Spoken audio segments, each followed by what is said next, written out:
Jacob, thanks for joining us today. Thank you for having me. It is our pleasure. So, how about you get us started by telling us a little bit about yourself and what you do? Sure. So, my name is Jacob Morgan, as we've established. I am the author of 5 books that focus on leadership, the future of work, and employee experience. And a lot of what I do is help create great leaders, engaged employees, and future ready organizations. I do that through the books, through a lot of the speeches that I give. I give around 40 to 50 keynote talks a year. I have a podcast, a Substack, and I create a lot of content around those 3 themes.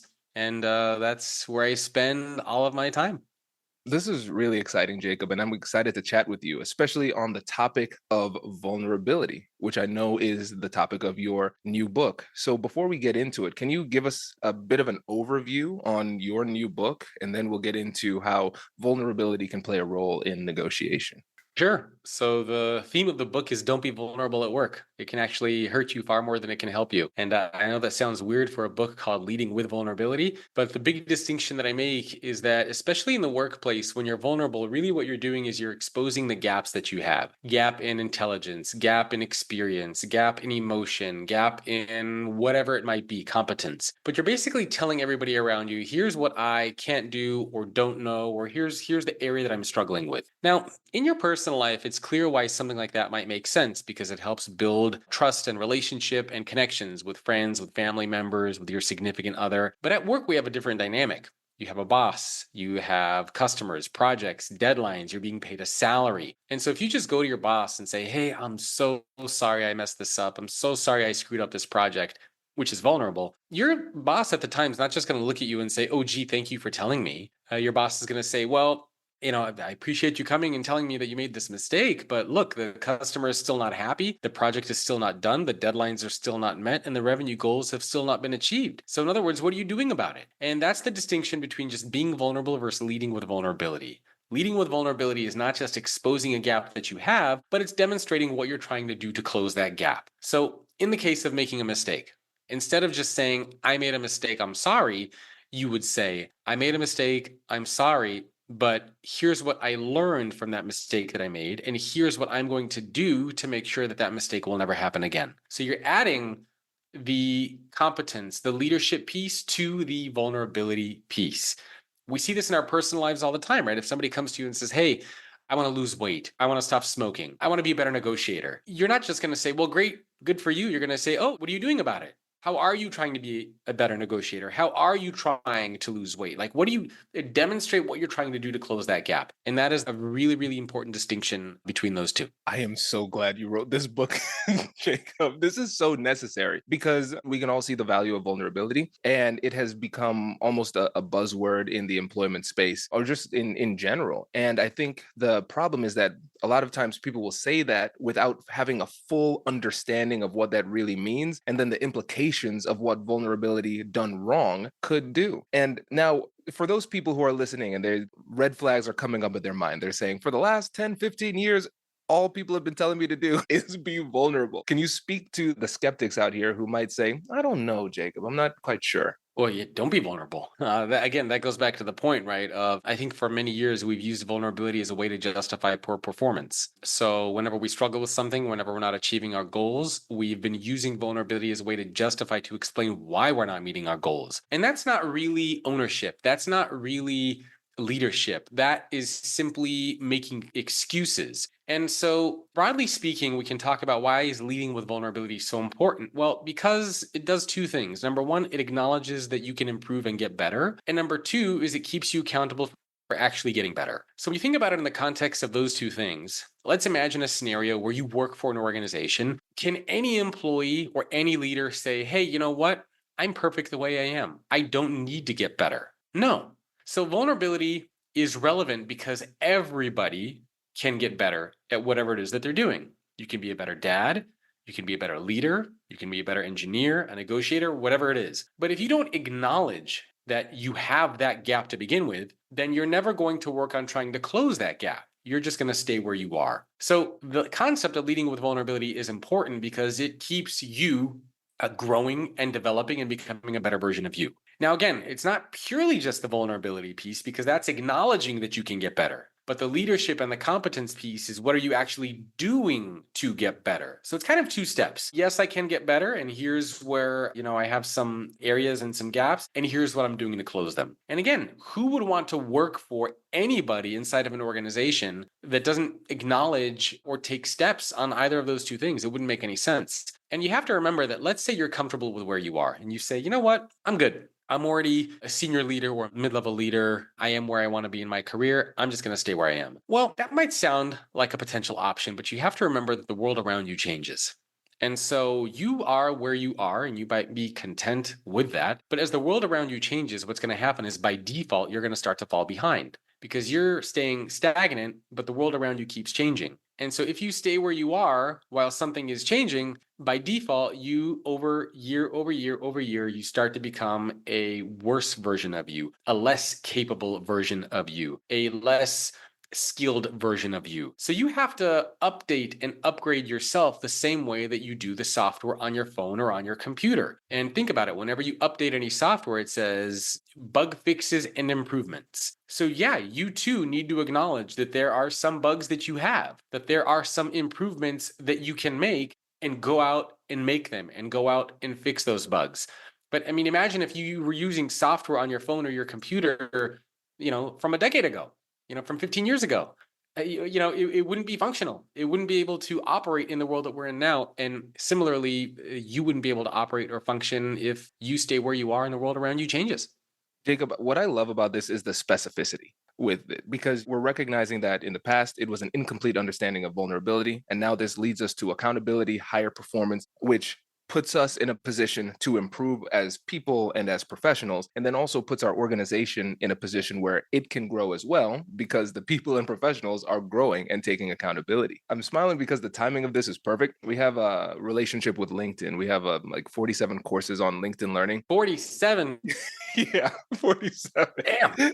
Yes, we love LinkedIn, and we're on their podcast network too. And the last project we did was a LinkedIn certificate. So it's the only certificate they have in negotiation. And so we partnered with them. We're excited for it. But we realized that at the beginning of the project, we did not do a good job, just flat out. We didn't do a good job of communicating and delivering. And so what we did is after we completed the project and it was done, and we can see thousands of people going through it, which is great, we called a meeting with LinkedIn. And so at the beginning of the meeting, they were saying, okay, well, we're interested to see what you want to talk about. Well, and we said, well, what we want to do is we want to give you feedback on ourselves. This is what happened.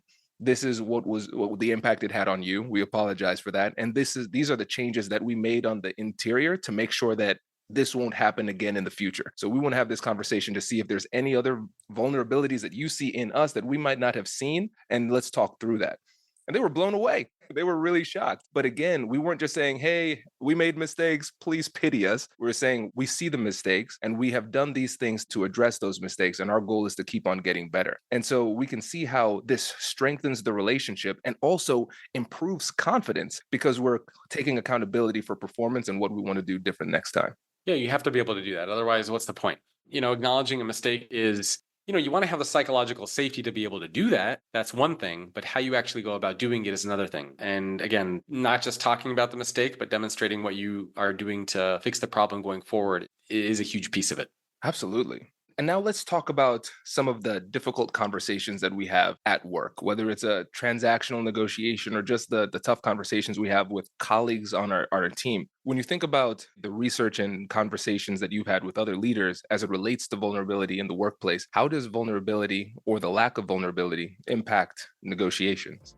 Well, I think it plays an important role in a lot of different areas. Actually, there was one story that the CEO of Waste Management shared with me, and it was actually very relevant to negotiation. And his name is Jim Fish, and he shared this really interesting story. I can't remember the year that this took place, but this was many, many years ago. And he was actually in a negotiation, and it was to sell off, I believe, a part of their business. And he was sitting in a New York penthouse. He's sitting with some of the world's toughest negotiators and lawyers and just people who are there to rip his head off. They want to see blood. They're coming for everything that he's got. And he told me the story of how before he went for this negotiation, his mom was actually quite sick. She was ill. And he went to go visit her, and she's like, yeah, go for your negotiation. I'll be fine. I'll be here when you get back. And so he's sitting in the middle of this negotiation with these people that want to rip his head off. And all of a sudden, he gets a phone call from his sister. And he doesn't pick up. And then she calls again. And he knows that when family calls you 2, 3 times, it's time to go pick up. So he excuses himself. He steps outside of a meeting, and his sister tells him that his mom passed away. And so, obviously he has to come back into the negotiation where people were, trying to come at him and take him for everything he had, take his business for everything he had. And he just found out that his mom passed away.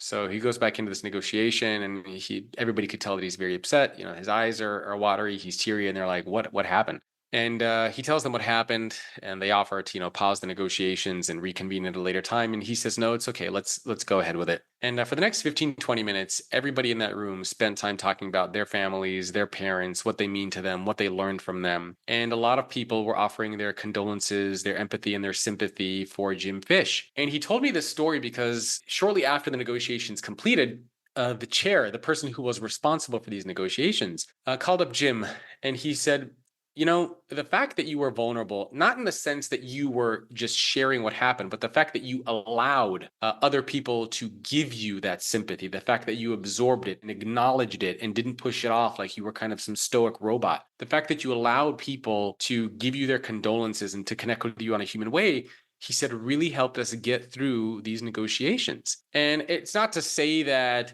it turned the tables completely. But he said that there were some very small sticking points that they had a very hard time getting through. And the vulnerability really helped them get through that. It helped them realize that there's more to life than just money and dollars and cents. It helped them realize that there are some important aspects of the negotiation, and there's some little things that everybody could let go because it's not worth going back and forward over it. And so that was a very interesting story of vulnerability and the role that it played in negotiation there as well.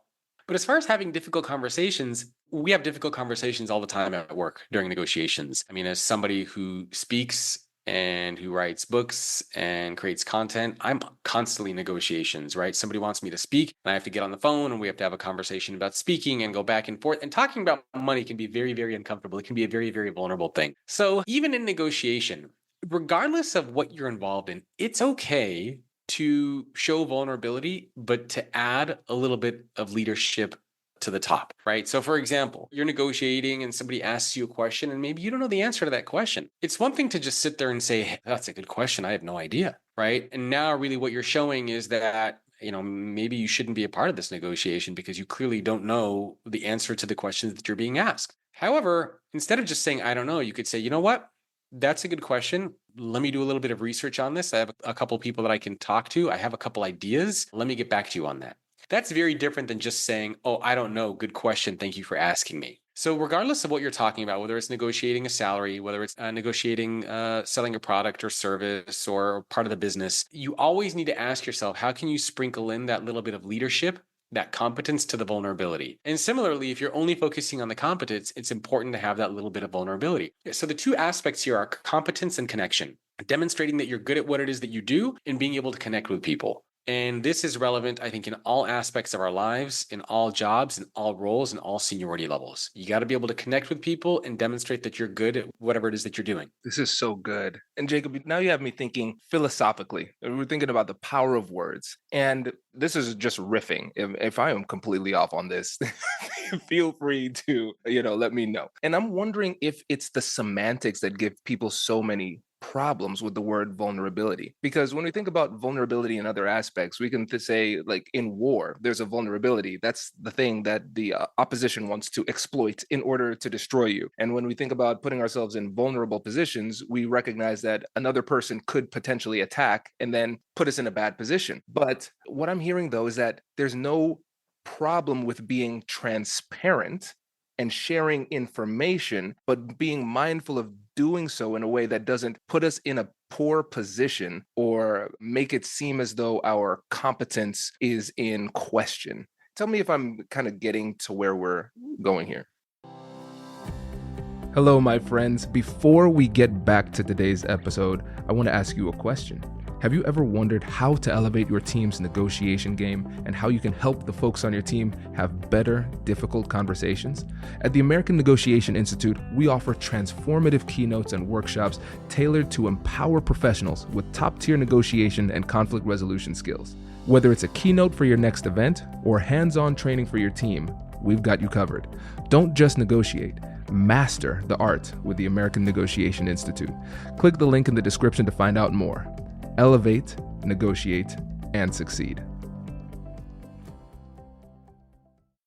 Yeah, I mean, we surveyed 14,000 employees. Well, I interviewed 100 CEOs and I surveyed 14,000 employees with a big leadership firm called DDI. It's interesting because we asked 14,000 employees around the world, what's the number one thing that keeps you from being vulnerable at work? And the number one response that everybody came back to us with is, I don't want to be perceived as being weak or incompetent. And because you don't want to be perceived as being weak or incompetent, that is what keeps you from being vulnerable. But the way to solve that is actually in the question itself. You add competence to the vulnerability.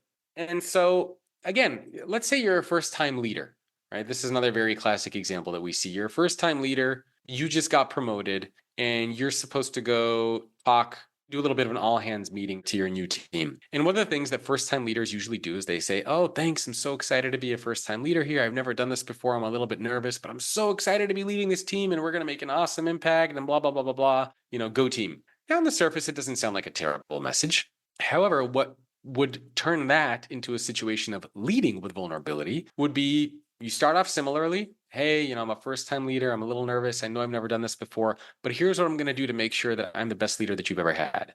Jill on our marketing team is going to be meeting with me once a month, and she's going to be coaching and mentoring me to help make sure that I'm, doing things I need to be doing. Here are 3 leadership books that I just picked up that I'm going to be reading. I encourage you to follow along. I have an executive coach who's going to be meeting with me once a week to make sure that I'm doing the things that I need to be doing. I'll probably speak with some of you as well. And my door is always open to any feedback and suggestions that you have. Now, there too, I'm vulnerable. I'm acknowledging that I'm nervous, that I've never done this, but I'm also being very clear in demonstrating to you as a new leader what I'm trying to do to become a great leader. And that's a very different message that you give. Now, there's a concept in psychology called the pratfall effect, which basically states that there's this very interesting relationship between competence and vulnerability. And what that means is that if you've demonstrated competence, you've demonstrated that you are good at your job, whatever that job might be, you've demonstrated that you're a great negotiator, right? Imagine you're in a negotiating situation, but people already know you're a great negotiator. You have a reputation for being a great negotiator. And now in that kind of a situation, you demonstrate a little bit of vulnerability, as Jim did. Then what happens is people view you as being human. They view you as being more likable, more talented, more capable. You get a little bit of a 1 + 1 = 3 effect because you've already demonstrated that you're good at your job. And now you're also demonstrating that you're human and people can connect with you. And so you get a boost. But the flip side of that is also true. If you're not good at your job, so let's say you have a reputation as being a bad negotiator, people just walk all over you, they get whatever they want from you. And now you're vulnerable. All that does is it reinforces your mediocrity. And people will look at you and they're going to say, yeah, I get why you're not good at negotiating. I get why you're a bad marketing or an HR person. So there's a very strong relationship between competence and vulnerability. And you need to be able to have those because if you don't have the competence, it really just crystallizes that negative perception that people have of you.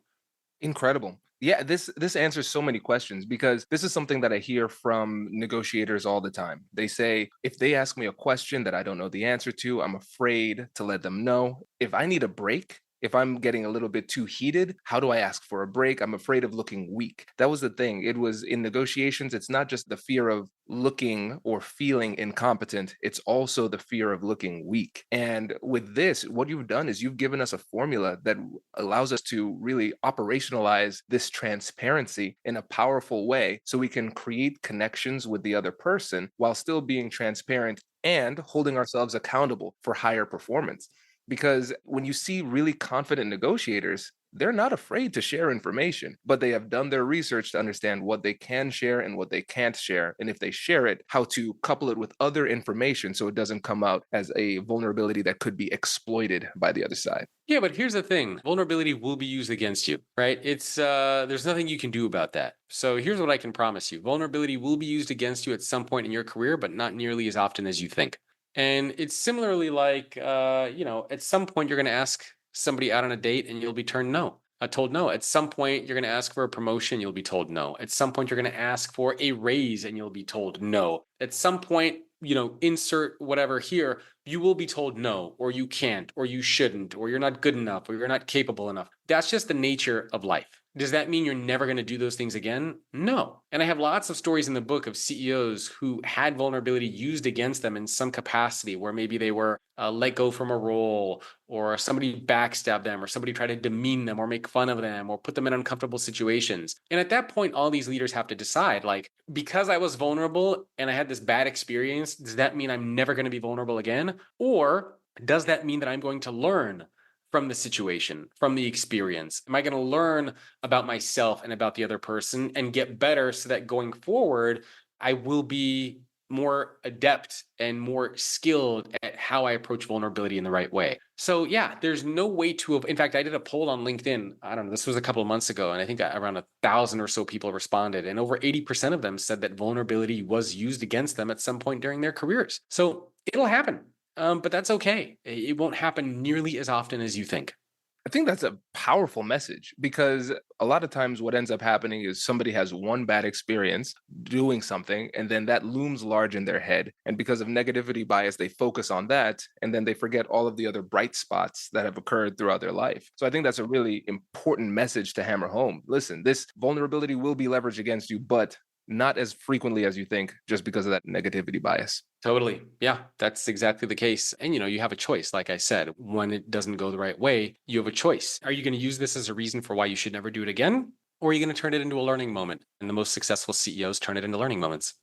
Absolutely. And let's end with this one question here, because when you think about vulnerability, we usually think about it from our own perspective, me Yeah. being vulnerable for other people. I've recognized that a lot of times people struggle with receiving the vulnerability of others. Yeah. And in this show, we focus on it from the negotiation perspective. We might be negotiating a deal, but also we think about everyday negotiators, leaders, colleagues working things out. So maybe we could approach it from both sides. If Sure. you are a negotiator and somebody is vulnerable with you in that negotiation, how should we handle that vulnerability? I think there are a couple things that you can do. When somebody's vulnerable with you, you have a lot of power, right? If somebody comes to you and shares something that exposes a gap they have, you have a lot of power for what you do with that information.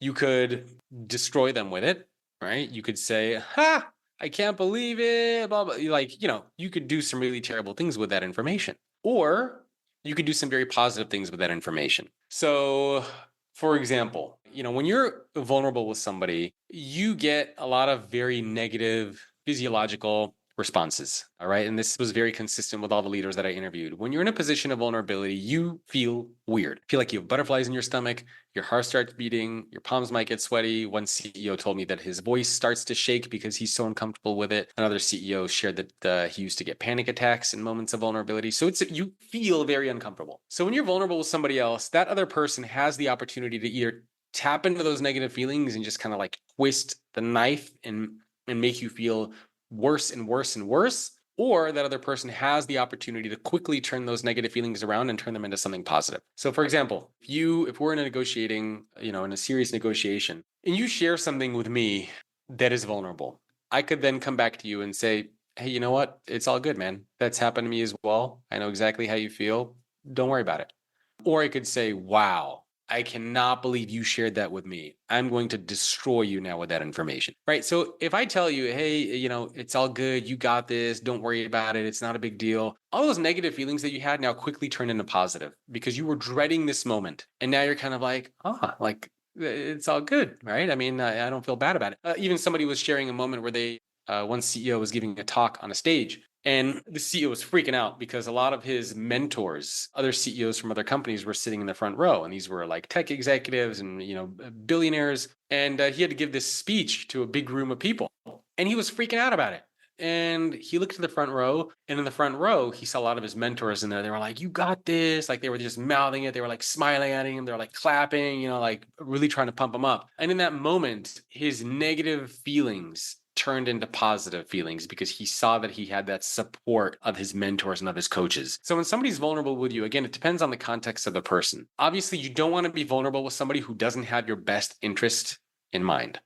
So they're probably times during a negotiation where there are some people you do not want to be vulnerable with because they do not have your best interest in mind. They do want to see you fail. They do want to bring you down. And so in that situation, vulnerability is probably not the best approach that you should be taking. But then there are other times, like I've negotiated, we negotiate things all the time. Whether you have somebody come into your house, like a handyman, whether it's a project, whatever it is. And sometimes you can tell that people genuinely they want to work with you. They want to take care of you, but they also have costs that they need to cover. Right. I mean, we had somebody come out and do some sound speakers set up for us. And I was negotiating this guy for 2 hours and we were sitting outside. And I was trying to just bring this person down to everything I can. I'm going to pay you cash and blah, blah, blah, blah, blah. And we sat out there for 2 hours. And finally, I got this person down to this ridiculously low price. But I wasn't satisfied. I wanted to go more and more and more. And I was just clobbering this person over the head with everything I could. And finally, I could tell that I have reached the bottom of where this is going to go. But I could also tell, he was a good person. He wanted the job. He didn't want to screw me over. He was sincere. He was authentic with it. And he was kind of vulnerable and said, look, Jacob, I really want this project. I know you're talking to a lot of other people. You're talking to some big companies. I'm not a big company. I really want this business. I'm doing the absolute best that I can. I'm going to do an amazing job for you. But this is as low as I can go. I respect if you got lower offers than me, but just know that I really want this work and I'm going to try hard to make it good for you. And I said, project is yours, right? So, in that situation, this person was vulnerable with me, but it was sincere and authentic and genuine. And it came across in a way where I actually wanted to work with this person. So context of the vulnerability does matter. And you have a choice of what you do with somebody else's vulnerability. You can break them with it, or you can transform them and make them a better version of themselves. You can help them get through that awkwardness and uncomfortable feeling. Jacob, this is powerful because, again, this is something that so many people struggle with. And I think looking at it from the other side is really instructive as well, because when somebody is vulnerable with you, they're giving you a lot of power. And we have to use that power wisely.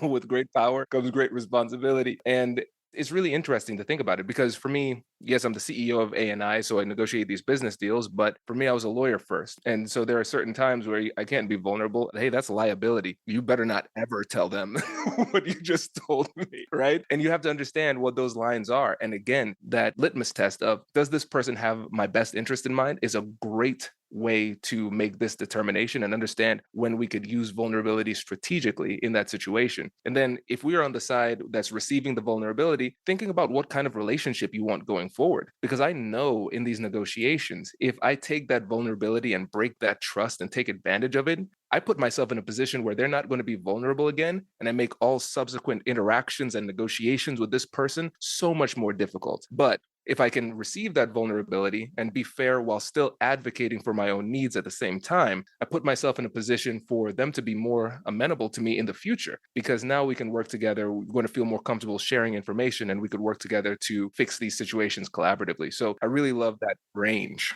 And yeah, and everything in life is a negotiation, right? I mean, I have Exactly. 2 kids, a soon to be 4-year-old and an 8-year-old. I'm negotiating with them all the time. I'm constantly negotiating with my wife. And when you don't have any vulnerability in some, not all, right? Again, in some situations, it's not relevant. But if you don't have or if you don't have vulnerability in negotiations where vulnerability is relevant, it makes it very hard. But if you can bring in vulnerability in some negotiations, again, when it's relevant, you find that it makes the process easier and everybody's able to get to the outcome that they want to get to. Love it. Jacob, thank you so much for joining us today. And thank you for all of the incredible books that you've written. But before you go, I just want you to remind the listeners about the most recent book and how they can get in touch. Sure. The most recent book is called Leading with Vulnerability. And we put up a simple URL for that, which is leadwithvulnerability.com. And then I share some of the research on my Substack, which is greatleadership.substack.com. And then my email is jacob@thefutureorganization.com if anybody has any questions or wants to reach out about anything. Jacob, phenomenal job. Really appreciate you joining us today. Thank you for having me. Congratulations! You've just joined an elite club. By listening to a full episode, you're now officially on the Negotiate Anything team. So welcome aboard. What most team members do is they subscribe to the podcast because that allows them to automatically get the latest episodes of the show. The best things in life lie on the other side of difficult conversations. Keep learning, keep practicing, and keep getting better. Your relationships will improve, your career will soar, and you'll have the confidence you need to get the most out of these crucial conversations. Again, thank you for joining the team. We're excited to have you, and I will see you in the next episode. I'll catch you later.